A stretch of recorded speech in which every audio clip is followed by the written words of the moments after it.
Hi friends, Sahana form YouTube சேனலில் subscribe பண்ண எல்லோருக்கும் நன்றி. மேலும் சப்ஸ்கிரைப் பண்ணாதவங்க சகனா ஃபார்ம் யூடியூப் சேனலில் சப்ஸ்கிரைப் பண்ணிங்க. நம்ம இன்றைக்கி வந்து பார்த்திங்கன்னா நம்ம கடாயை வந்து வெயிட் போட்டு பார்க்க போகிறோம்.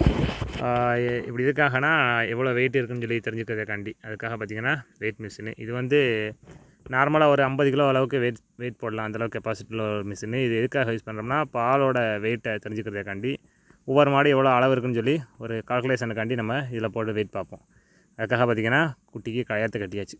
கடாயை பொறுத்த வரைக்கும் அதுக்கு பிடிகயிறு இருக்கும், அதாவது காலத்தில் கட்டக்கூடிய கயிறு. அந்த கயிறத்தை வந்து முன்னத்தங்கால் பக்கவாட்டில் போட்டு அதை லாக் பண்ணிக்கணும். பின்னால் ஒரு நூல் கயிறோ இல்லை நார்கயிறோ போட்டு பின்னால் உள்ள அந்த இடைப்பட்ட இடத்துல போட்டு அதையும் எடுத்து கட்டி லாக் பண்ணிடணும்.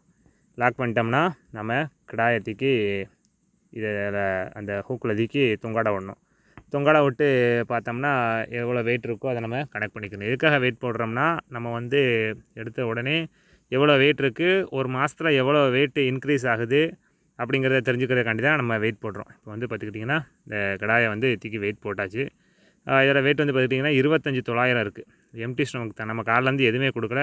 இன்றைக்கி மெயினாக அந்த கடாய்க்கு வந்து டிவார்ம் பண்ணுங்கக்காண்டி நம்ம டிவார்முக்காண்டி எம்டி ஸ்டொமக்கில்